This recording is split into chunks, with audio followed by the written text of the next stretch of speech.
Est-ce qu'il y a des questions? Monsieur Faravel.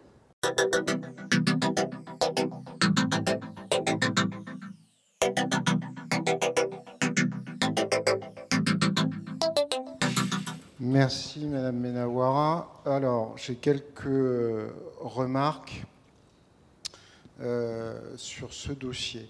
Bon, on nous a donné le calendrier et moi, il y a deux, trois choses qui me questionnent dedans. D'abord, on nous explique que d'ici, avant la fin de l'année, on aura désigné l'architecte par concours d'architectes. Ça fait à peine un peu plus d'un mois.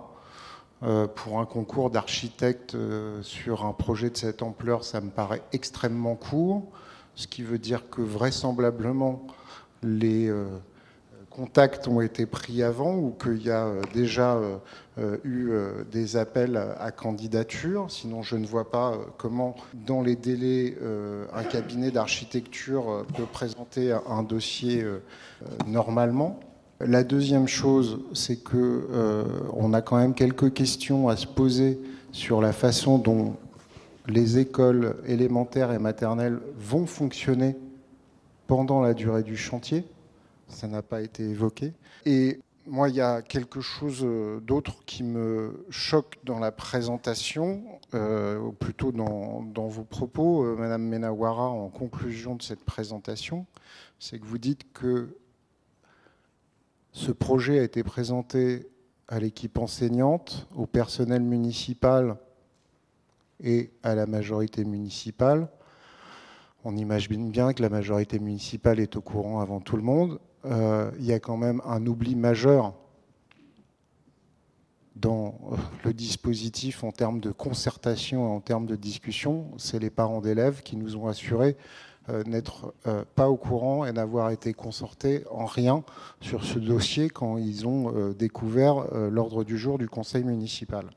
Voilà, donc moi j'en reste là pour la présentation qui nous a été faite par l'assistance à maîtrise d'ouvrage.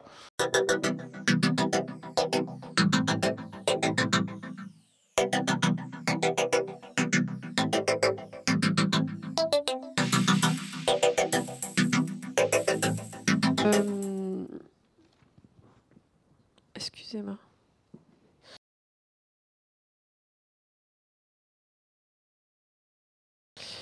Donc, ce que je vais proposer, c'est à l'architecte et au service de répondre sur l'ensemble des questions techniques. Je vais préciser ma présentation, puisque je comprends qu'elle peut être ambiguë. En réalité, donc, on a scindé cet appel d'offres en deux phases. Une phase de candidature ouverte pour retenir 5 groupements candidats. Et dans cette première phase, tous les groupements qui ont candidaté ont déjà dû s'intéresser de très près au sujet, puisqu'ils devaient produire un certain nombre de documents pour motiver leur candidature. Et donc les 5 candidats aujourd'hui retenus ont en effet un mois pour produire donc un avant-projet sommaire de réponse au programme. J'espère que j'ai répondu à la question. C'est toujours en lien avec la question de la durée, Monsieur Farrell? Ok, bon, je vais exceptionnellement vous redonner la parole sur ce point-là, parce que je voudrais qu'on avance aussi sur les questions. Je vous remercie, Madame Menawara. Moi, il y a quelque chose qui m'étonne énormément, c'est comment se fait-il que nous n'ayons pas été informés qu'il y ait eu l'ouverture d'une consultation préalable qui a débouché sur la présélection de 5 cabinets d'architectes. Enfin, et puis, il est au minimum nécessaire qu'on nous donne les noms de ces 5 cabinets d'architectes. Enfin, ce n'est strictement pas normal que les élus du conseil municipal et à travers nous, les Besonnais, n'aient pas été informés du lancement de cette préconsultation.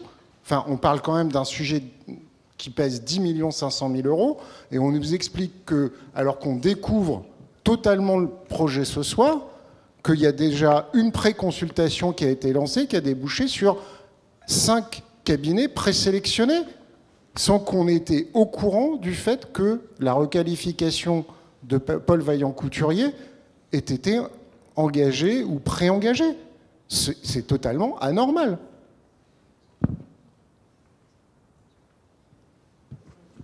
Je vais vous laisser compléter la réponse et je compléterai. Il n'y a pas eu de commission d'appel d'offres non plus, hein.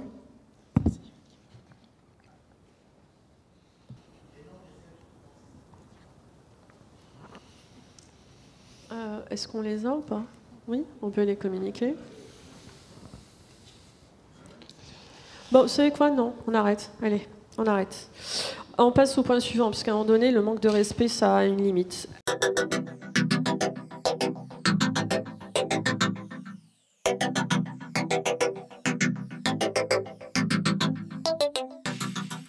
Oui, c'est pas une question, ce sera une explication de vote. Donc, dans la présentation hors séance du conseil municipal, nous avons expliqué à quel point le calendrier qui nous avait été présenté nous paraissait trop resserré pour être réaliste dès le début du processus, et y compris en fin.